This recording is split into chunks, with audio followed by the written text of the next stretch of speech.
ರೇಣುಕಾಸ್ವಾಮಿ ಕೊಲೆ ಕೇಸಲ್ಲಿ ಮತ್ತೊಬ್ಬ ಆರೋಪಿ ಅರೆಸ್ಟ್. ಪವಿತ್ರ ಗೌಡ ಮ್ಯಾನೇಜರ್ ದೇವರಾಜ್ ಬಂಧನ. ಬಂಧಿತರ ಸಂಖ್ಯೆ 16ಕ್ಕೆ ಏರಿಕೆ.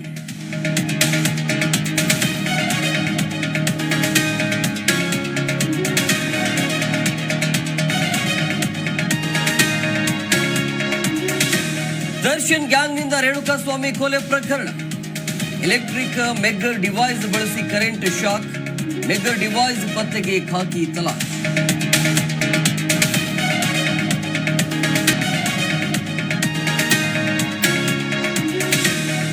ಕೆಲವರು ನಾವು ಆಡಿದ್ದೇ ಆಟ ಅಂತ ಅಂದುಕೊಂಡಿದ್ದಾರೆ ಅಂತ ಸಾವಿರಾರು ಕಾರ್ಯಕರ್ತರು ಬಿಜೆಪಿಯಲ್ಲಿ ಇದ್ದಾರೆ. ಸವದಿ ವಿರುದ್ಧ ಮತ್ತೆ ಗುಡುಗಿದ ರಮೇಶ್ ಜಾರಕಿಹೊಳಿ.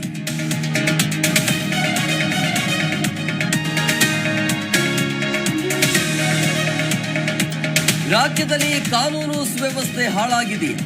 ಹೊಸಕೋಟೆಯಲ್ಲಿ ಅಡ್ಡಾದಿಡ್ಡಿ ಕಾರು ಚಲಾಯಿಸಿದ್ದನ್ನ ಪ್ರಶ್ನಿಸಿದ್ದಕ್ಕೆ ಕೊಲೆ. ಚಿಕ್ಕಬಳ್ಳಾಪುರ ಠಾಣಾ ಎದುರೇ ವ್ಯಕ್ತಿಯ ಬರ್ಬರ ಕೊಲೆ.